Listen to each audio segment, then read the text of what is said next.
Prezados irmãos e irmãs do nosso querido Centro Espírita A Caminho da Luz, mais uma vez nós nos encontramos virtualmente em função da pandemia, desse momento que todos nós atravessamos, mas sabíamos que em algum momento começaria a desacelerar. A despeito de que esse fenômeno se estenda ainda pelo interior do Estado, nós já podemos perceber que na região metropolitana uma certa calmaria depois da tempestade começa a se avizinhar, sem que isso signifique que nós possamos nos descuidar, descurar e ficarmos menos atentos, porque uma possibilidade de um segundo surto ainda é muito forte. Mas exatamente fazendo a correlação com essa questão da tempestade, da bonança, o tema de hoje fala do momento em que Jesus acalma a tempestade. Esse suposto milagre em que Jesus acalma a tempestade está registrado nos 3 evangelhos sinóticos, que é Mateus, Marcos e Lucas. Este milagre revela uma forma maravilhosa e completa da divindade do Cristo associada à sua perspectiva, à sua dimensão humana. E esse paralelo entre a alta espiritualidade de Jesus como representante redivivo de Deus entre nós e essa dimensão humana que a humanidade daquele tempo possuía, formam uma unidade que faz com que a divindade de Jesus e todo o domínio que ele tinha sobre a natureza, sobre as leis divinas, se encontrem com o medo dos seus discípulos no momento em que o mar da Galileia perde a sua calmaria momentânea e eles então atravessam uma tempestade. Na verdade, Jesus acalmou a tempestade quando ele seguia com os discípulos num barco com o objetivo de atravessar o mar da Galileia. Nesse dia, Jesus tinha passado o dia inteiro ensinando as multidões, curando doentes do outro lado ocidental do mar, que na verdade é um grande lago. O mar da Galileia é um grande lago. Então, já no final da tarde, ele convidou os seus discípulos e, com um pouco mais de vigor, as Escrituras dizem que, na verdade, ele ordenou que partissem para o outro lado do lago. E, logicamente, ele, depois de um dia cansativo, e aí a divindade de Jesus se encontra com o lado humano, já que ele estava encarnado entre nós, e Jesus precisou descansar um pouco daquele dia exaustivo e adormeceu exatamente na polpa da embarcação, enquanto os seus discípulos tratavam de conduzir a embarcação para o outro lado. E, logicamente, ao atravessar para o outro lado, ele também buscava um refúgio momentâneo para que ele produzisse esse, entre aspas, descanso, mas ele sabia de antemão que do outro lado um grupo também precisava do seu afeto divino, vamos dizer assim. Na margem oposta do mar da Galileia ficava uma localidade chamada Decápolis, uma área em que os judeus evitavam frequentar. A maior parte daquela população ali era formada por, entre aspas, gentios, pessoas humildes, com pouca instrução e que prestavam serviços na questão do mar e das localidades próximas. Mas foi exatamente ali que Jesus, pressentindo mais no seu silêncio divinal, propôs essa travessia, e exatamente ali ele encontra um homem que estava, entre aspas, possuído por demônios, que na verdade entre nós espíritas todos nós sabemos que era um processo obsessivo. e que esperava por Jesus, segundo Lucas, né, para ser libertado. Exatamente nesse momento, então, da travessia, em que eles se achavam já a caminho, o clima repentinamente mudou. E aqui nós vamos precisar desse simbolismo daqui a pouco, para que nós possamos saber que quando nós nos acostumamos com uma paisagem, com um habitat, com um tempo em que a calmaria vai regendo as nossas vidas, os nossos destinos, às vezes nós nos descuidamos de possíveis mudanças repentinas, abruptas, que possam nos colher de surpresa. E, logicamente, ao atravessar esse grande lago que é o Mar da Galileia, que tem cerca de 21 quilômetros de comprimento por cerca de 14 quilômetros de largura, né, e um mar rodeado de montanhas, logicamente a cerca de 200 metros abaixo do nível do mar, tudo isso favorece para que fenômenos da natureza, do contraste entre ar quente com a superfície do lago, gerem turbulências climáticas momentâneas. E, logicamente, nesse período da travessia foi que uma tempestade repentinamente se formou e apanhou em plena travessia a embarcação com que Jesus e seus discípulos tentavam chegar em Decápolis, do outro lado do Mar da Galileia. E é importante dizer que Jesus ainda estava adormecido quando a tempestade se avizinhou e foi se agravando, e os discípulos ficaram naquela dúvida se tomavam providências por conta própria ou acordavam Jesus. E, logicamente, no momento em que a coisa se agrava, em que o fenômeno se torna mais hostil para a pequena embarcação, os discípulos, então, se desesperam e não, achando que, na verdade, poderiam só sobrar, naufragar e morrerem ou passarem por grandes aperreios, então resolveram acordar Jesus, e que, segundo Marcos, né, no capítulo 4, versículo 38 dos seus escritos nos Evangelhos, um dos discípulos perguntam a Jesus: Mestre, não te importa que pereçamos? Né? Então, Jesus, logicamente,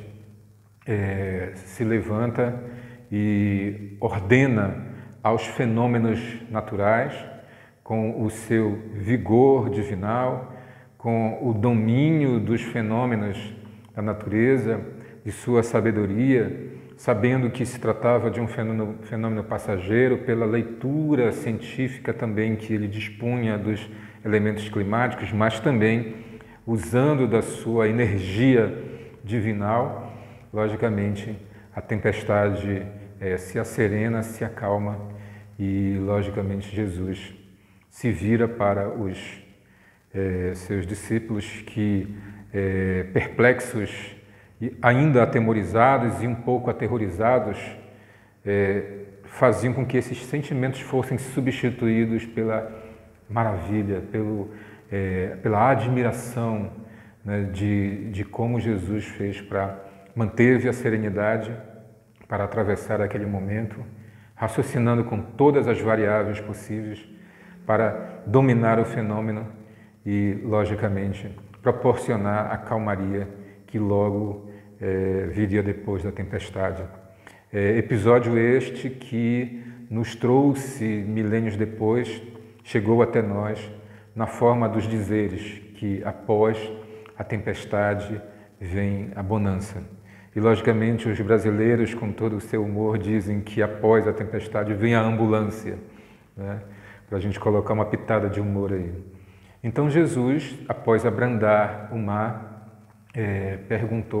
se virou para os seus discípulos e perguntou vigorosamente: onde está a fé de vocês? Segundo Lucas, né? E os discípulos só conseguiam interagir uns com os outros através de seus olhares e perguntando, né?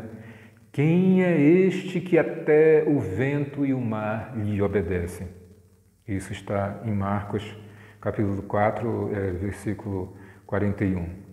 E aí, gente, então a gente retoma toda uma simbologia, né, que revelam duas preciosidades das passagens de Cristo. Em primeiro lugar, o fato de que Jesus era um ser humano e que mesmo fatigado de um dia de trabalho a serviço do próximo, depois de muitas conversações, de pregações do Evangelho no lado oposto do Mar da Galileia, né, se sentia cansado. E isso passava uma mensagem de que após o trabalho vem o merecimento de que o corpo, como uma dádiva divina, como um receptáculo da alma, como um equipamento divinal, traçado, planejado para que o espírito possa utilizá-lo como instrumento, também tem os limites que a natureza nos coloca e que precisamos respeitar. Isso é a dimensão humana de Jesus que demonstra toda a sua humildade neste momento. Em segundo lugar, o fato de que Jesus, ao acalmar a tempestade, revela ali a sua divindade com toda a sua carga de deidade, com toda a sua pujança energética, vibracional, como representante legítimo e verdadeiro de Deus na terra. Ele que nos diz que ninguém vai ao Pai senão por mim. O que ele quer dizer com isso é que ninguém vai a Deus senão prestando os serviços do bem ao próximo, ocupando o seu tempo, mesmo com o seu trabalho profissional, a serviço, logicamente, de ser útil à coletividade e com isso também ser útil à sua família, à sua comunidade e, como consequência, encontrar dentro de si a divindade que é esta centelha que Deus nos proporciona a todo instante e que precisamos lapidar, burilar, retirar a fuligem para que este brilho divinal possa vir à tona. E, logicamente, quando Jesus, no momento em que ele estava produzindo o fenômeno de acalmar o mar, ele disse para o mar: cala-te, aquieta-te. Né? E, ao som desta voz, o mar se transformou em bonança. O que Jesus quer nos dizer com esta mensagem é de que nós não devemos temer as tempestades, posto que toda a serenidade é a musicalidade que o universo toca. Toda a harmonia é a manifestação da potencialidade divina nos aplainando os caminhos. No entanto, cá entre nós, Deus nos proporciona também a possibilidade de uma sacudida no cosmos e de dentro do caos a revigoração, a renovação das energias faz com que todos nós possamos ser sacudidos do nosso harmonioso caminho com o qual muitas das vezes nós nos acostumamos e acabamos esquecendo de que temos que estar vigilantes, temos que nos esforçar para nos sintonizar com as leis da natureza e mesmo nos momentos de adversidades estarmos minimamente preparados com o planejamento, com o pensamento sempre positivo, articulados com a natureza, com Deus, em especial sintonizados com nossos irmãos, produzindo as vibrações sempre positivas para que nós não sejamos apanhados pelo desespero e não tenhamos como reagir diante das adversidades. E quando Jesus, então, acalma a tempestade, ele também complementa o que o Salmo 107 havia dito, né? Que o Senhor é aquele que controla o vento e as ondas, por dominar simbolicamente os fenômenos que a natureza nos traz para fazer com que saiamos do prumo da nossa tranquilidade, porque acabamos nos acostumando com o bem bom, de toda a dádiva e misericórdia divina que nos dá o sopro da vida todos os dias ao acordarmos, e muitas das vezes nós nos esquecemos. As tempestades, então, são descargas energéticas, os raios, os trovões,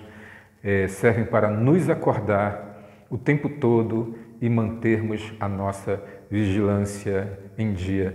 para que possamos prestar atenção na sintonia do bem. Jesus, ao atravessar o mar da Galileia depois de um dia exaustivo, sabia que aguardava em Decápolis, do outro lado do mar,